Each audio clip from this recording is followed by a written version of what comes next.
सृष्टि से पार भक्ति के साथ। जिन्हें कभी पाया नहीं जा सकता, उनमें ही सब कुछ पाया जा सकता है। क्या तुमने कभी अंधेरों में एक रोशनी महसूस की है? क्या कभी खुद से मिलने की चाहत हुई है? क्या कभी किसी ने तुमसे पूछा है, तू है कौन? और तुमने बस आंखें बंद करके कहा हो, मैं शिव हूं। महादेव एक नाम नहीं, एक शब्द नहीं, वो एक अनुभव है, एक प्रेरणा, एक मौन, एक तांडव और एक समर्पण। महादेव का रूप ऐसा है जो किसी मंदिर की मूर्ति में सीमित नहीं, बल्कि हर उस दिल में है जो प्रेम, त्याग और सच्चाई से भरा हो। शिव, जिनके आगे सब शांत। वे न जन्म लेते हैं, न मरते हैं। वे काल के पार हैं और काल के भंजन भी।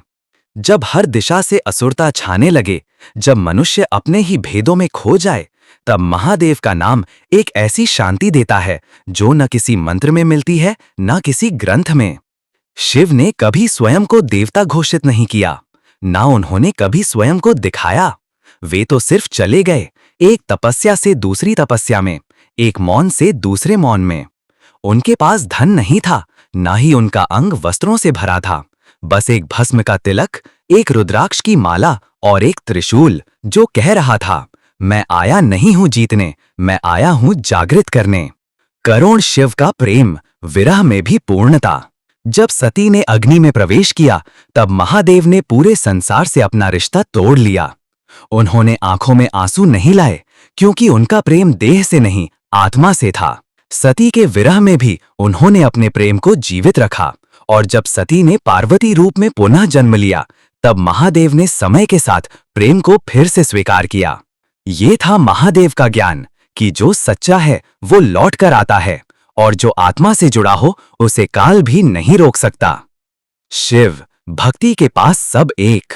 उनकी पूजा में न जात का भेद है, न वर्ण का। एक छोटी सी बेलपत्र, एक थोड़ा सा जल और एक पवित्र मन, यही महादेव का भोग है। वे कभी भक्त से नहीं पूछते, तू कहां से आया है।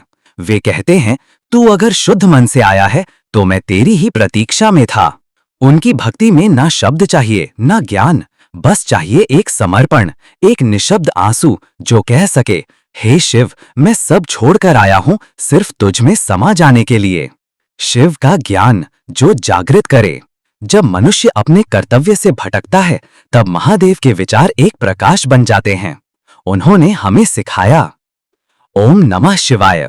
जो छोटा है उसमें भी ब्रह्म है, जो बड़ा है वो भी मिट्टी में समा जाएगा। ओम नमः शिवाय। कर्म करो लेकिन अहंकार से मत जुड़ो।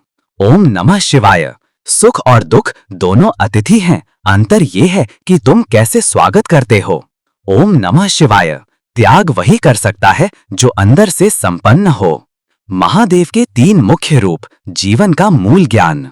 एक, सदाशिव, जो हर जगह हैं, हर रूप में, हर विचार में, वे अंतरात्मा हैं।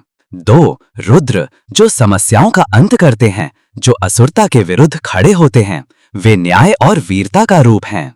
तीन, महाकाल, जो समय के भी नियम तोड़ देते हैं, जिनके लिए आज, कल और कल्प एक ही हैं, वे अनंत और निर्गुण हैं। जब शिव ने तांडव किया, एक समय आया जब सती चली गई थी। महादेव शोक में थे, ना उनका मौन रुकता, ना उनका क्रोध। उन्होंने तांडव किया, ऐसा नृत्य जिसमें हर कदम प्रलय था, हर घूमती जटाई एक ग्रह को तोड़ रही थी, हर डमरू की आवाज में काल के 7 जन्म छुप गए थे। ब्रह्मा और विष्णु भी घबरा गए।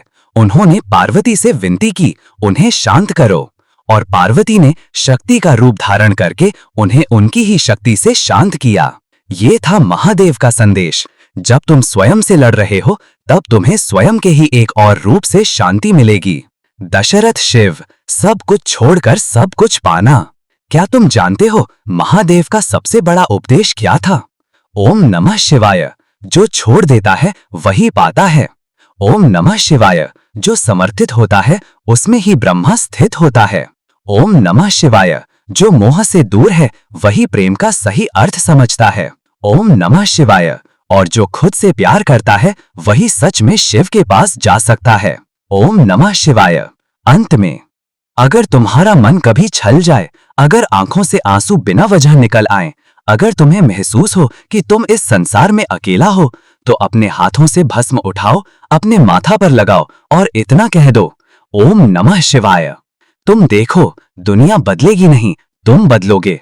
तुम्हारे विचार बदलेंगे और जहां विचार बदले वहीं महादेव का आविर्भाव होता है।